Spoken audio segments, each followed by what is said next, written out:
Good morning बच्चों। आज यण संधि भाग 2 के अंतर्गत हम और आप यण संधि की पहचान और यण संधि का विच्छेद कैसे करते हैं इसके बारे में जानेंगे। तो सबसे पहले हम लोग चलते हैं यण संधि की पहचान कैसे करते हैं इसके बारे में एक छोटा सा ट्रिक देखते हैं। ये ट्रिक क्या है? आपको दिख रहा है 1/2 या 1/2 वा 1/2 रा।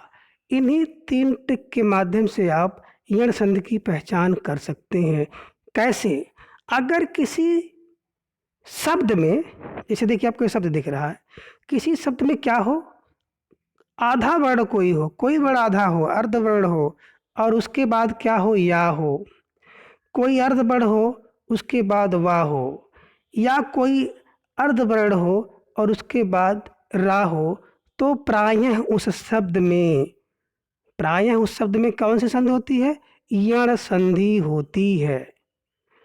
अर्थात कोई वर्ण आधा होगा, अर्ध रूप में होगा, उसके बाद या, और अर्ध वर्ण के बाद वा और अर्ध वर्ण के बाद रा आए तो यण संधि होती है। किसमें? जिस शब्द में आता है उसी शब्द में। आप इसको देख सकते हैं उदाहरण के माध्यम से। आपको स्क्रीन पर दिख रहा है और आप अपनी किताब में देख सकते हैं। देखिए यहाँ पर दे रहा है ना, आधा ता और या। फिर आप यहाँ भी देख सकते हैं आधा ता और या, यहाँ भी देख सकते हैं आधा ता और या, यहाँ भी देख सकते हैं आधा वा और या, यहाँ भी देख सकते हैं आधा बा, आधा भा और या। तो इस प्रकार से आपको अर्ध वर्ण के बाद या मिला, और यहाँ भी देखिए अर्ध वर्ण के बाद वा मिल रहा, आधा ना वा, आधा सा और वा, फिर यहाँ पे आधा सा और वा है ना। इस प्रकार से आधा ना और वा, तो आधा अर्ध वर्ण वा और इसके पहले आपको अर्ध वर्ण और या मिला। अब आगे हम लोग देखते हैं अर्ध वर्ण किस तरह से रा के साथ मिलता है। तो देखिए आपको यहाँ पर देखने को मिल रहा होगा, यहाँ पर देखने को मिल रहा है कि अर्ध वर्ण क्या है? ता है, और इसी ता में क्या है? रा है। तो क्या हो रहा है? ता आधा ता और रा, आधा ता और रा, आधा ता और रा। इस प्रकार से स्पष्ट हो जाता है कि अगर किसी शब्द में अर्ध वर्ण के बाद या आए, क्या आए? या आए, वा आए अथवा रा आए, तो उस शब्द में यण संधि होती है। ठीक है? सदैव नहीं, प्रायः होती है।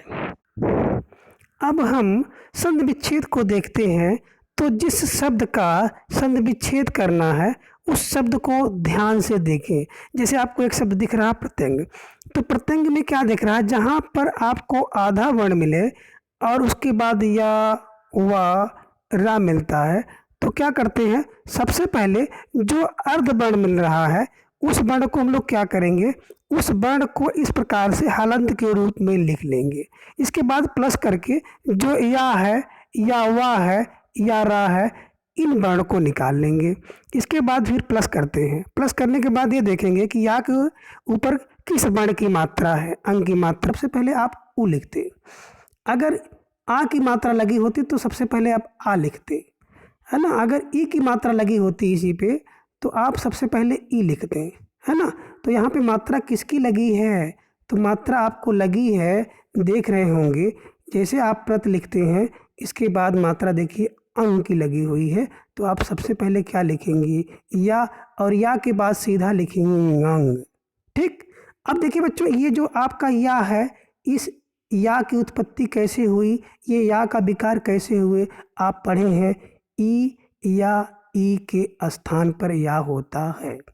तो आपको पीछे वाले शब्द से कोई मतलब नहीं है, आपको केवल पहले वाले शब्द से मतलब है कि जो, क्योंकि परिवर्तन तो पहले वाले शब्द में हुआ है ना, कि पहले शब्द का अंतिम वर्ण, और इस अंतिम वर्ण में देखिए ई लगाने से इसका शुद्ध रूप बनता है, या दीर्घ ही लगाने से। जिस ई के द्वारा ये सार्थक शब्द बन जाता है वही इसको स्वीकार होगा।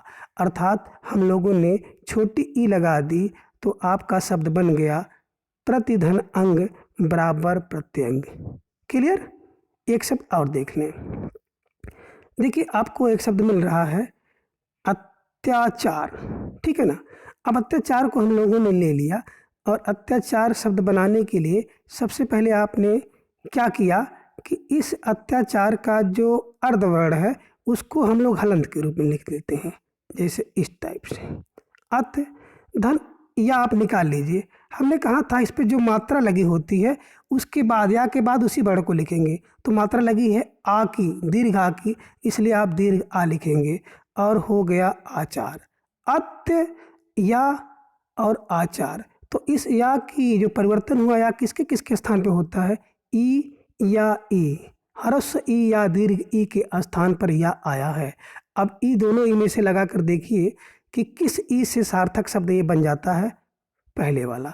तो बड़ी ई लगाएंगे तो अति तो नहीं बना, लेकिन आपने छोटी ई लगा दिया तो अति शब्द सार्थक बन गया और आपका विच्छेद क्या हो गया आप उसको देख सकते हैं।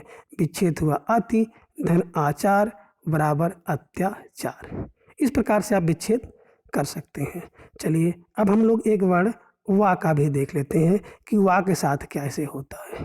बिल्कुल यहाँ पे जो मात्रा लगी होती है ना, ई की मात्रा लगी है तो ई लिख देंगे, बाद में ऊ की मात्रा लगी है तो ऊ को लिख देंगे। जो मात्रा यहाँ पे लगी है उसी प्रकार से आप वा पर भी आते हैं। सबसे पहले आपको शब्द एक मिला अन्वय।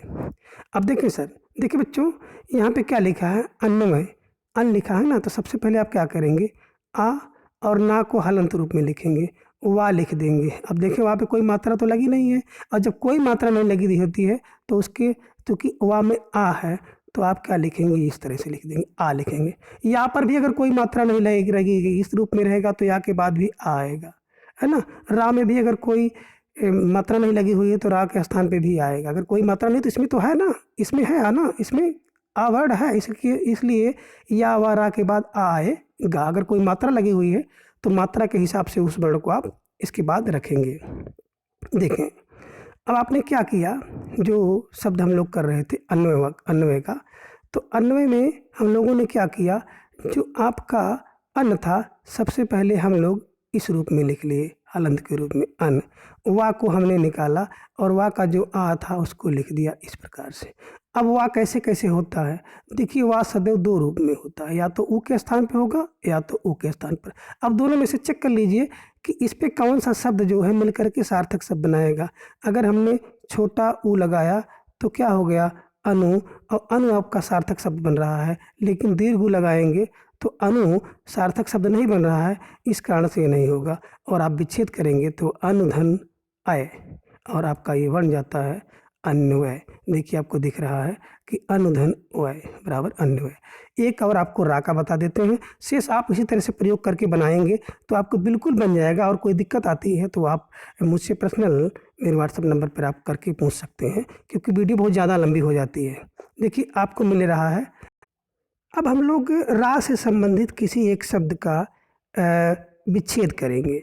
जैसे आपको एक शब्द दिया है मात्रज्ञा। अब मात्रज्ञा का संधि विच्छेद करने के लिए सबसे पहले आपको इन शब्दों की बनावट पर जाननी चाहिए। देखो बच्चों, जो रा की मात्रा होती है दो प्रकार से लगती है। एक किसी वर्ण के ऊपर लग गया, जैसे कर्म में लगा। अगर किसी वर्ण के ऊपर लगता है तो इस रा को क्या कहते हैं, इस रा को रेफ कहते हैं। और रेफ लगता है तो रेफ अर्ध होता है, और जिस वर्ण पे लगता है वो वर्ण पूरा हो जाता रहता है, अपने पूरे रूप में रहता है, लेकिन वो रा अर्ध रूप में रहता है। लेकिन दूसरा रा जो लगता है वो किसी शब्द में जाके लगता है, जैसे का में लग गया और बना क्रम। तो अगर किसी वर्ण में लगता है तो इसे हम लोग कहते हैं पदेन रा। और पदेन रा जिस वर्ण में लगता है उस वर्ण को आधा कर देता है। अर्थात अगर का में लगा तो का अर्ध रूप में है और रा यहाँ पूर्ण रूप में है। इसी प्रकार से आपको कई शब्द आपको दिख रहे हैं, जैसे ता दिख रहा है तो यहाँ पे ता अर्ध है और इसमें जो रा लगा है वो पूरा है ना, क्योंकि यहाँ पे क्या है, पदेन रा लगा हुआ है। तो इस चीज़ को जान लें। अब हम लोग जब इसका विच्छेद करेंगे तो हमें कोई दिक्कत नहीं होगी। जैसे आपने क्या किया, माँ और आधा ता किया। अब देखें आपको रा यहाँ पर मिला है ना, और रा पे मात्रा लगी हुई है। हमने बताया था ना, अगर कोई मात्रा लगी होती है तो मात्रा के हिसाब से क्या लगाएंगे, आ लगाएंगे, क्योंकि दीर्घ बड़ी आ की मात्रा है तो आप आ लगाएंगे। जैसे आपको दिख रहा है ना आ, तो आ की मात्रा लगाएंगे। अर्थात आप इस प्रकार से लिखेंगे, माँ आधा ता और क्या रा, और रा पे मात्रा जो लगी हुई है आ की, तो आज्ञा लगाएंगे, है ना। अब इसी रा के स्थान पर क्या कर देते हैं, यहाँ पे दीर्घ रा ह्रस्व रा तो होता नहीं है, सदैव और सदैव क्या होता है, री होती है, और इसके स्थान पे आप कर देंगे री, और इसी री को क्या करेंगे, यहाँ पे जोड़ देते हैं, और हो जाता है मातृ आज्ञा।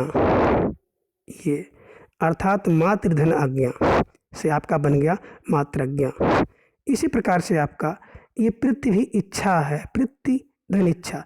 पृथ्वी में क्या हुआ, पा को लिए, आधा ता को लिए, रा को लिए, रा के स्थान पे री कर देते हैं, उस पर मात्रा लगा देते हैं, और चूंकि इच्छा मात्रा जो लगी हुई है तो इच्छा को अलग करेंगे, है ना, तो क्या हो जाएगा प्रतिधन इच्छा, और प्रतिधन आज्ञा प्रतिज्ञा, है ना, प्रतिधन अनुमत बराबर प्रति अनुमत। इस प्रकार से आपने विच्छेद को भी जाना।